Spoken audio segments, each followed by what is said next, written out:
Pretending to be a billionaire in order to visit the most expensive apartments in New York is what Andy Schmid did for 4 years, and no one ever suspected her. Here is her story.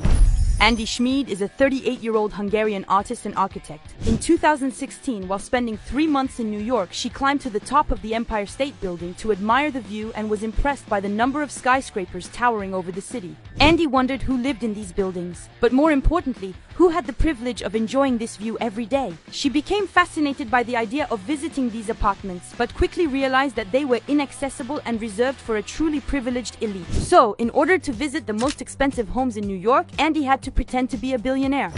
The young architect began by making a map of the city and choosing 25 skyscrapers that overlooked New York, all of them luxurious and built in the last decade. As she scanned the real estate listings, she created a persona for herself named Gabriella, a young Hungarian billionaire looking to buy or rent an apartment with a breathtaking view of New York City. She even invented an assistant named Coco, in charge of calling real estate agencies to arrange viewings. To perfect her character, Andy Schmid bought a luxury bag, convinced agents that her clothes were designed by a Hungarian designer, and even claimed to have a private chef. She set herself a goal to document her visits by taking a photo of the view from each of the expensive apartments. And you know what?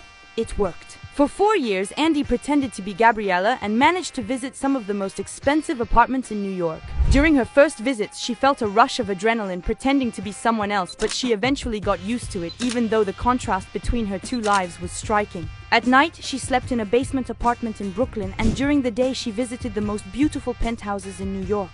However, before the visits, no real estate agent asked her to prove her wealth, even though some of the properties were worth as much as $100 million.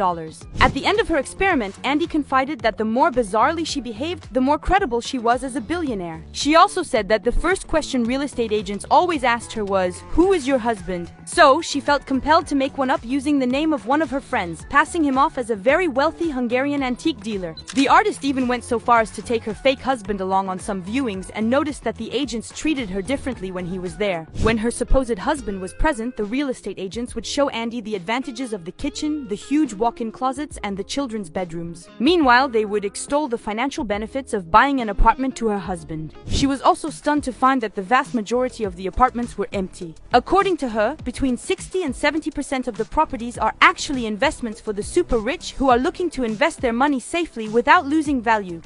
Real estate agents touted the quiet location of the buildings to Andy, but she was struck by the contrast between these empty buildings and the rest of the city, which has been plagued for years by a terrible housing crisis that has sent real estate prices skyrocketing. High rents are even contributing to the rise in homelessness, according to the New York Times. Last June, New York City surpassed 100,000 homeless people for the first time. In 2020, she published a book called Private View, a high-rise panorama of Manhattan, featuring numerous photos from her visits and texts by sociologists, architects, and artists on the transformation of New York.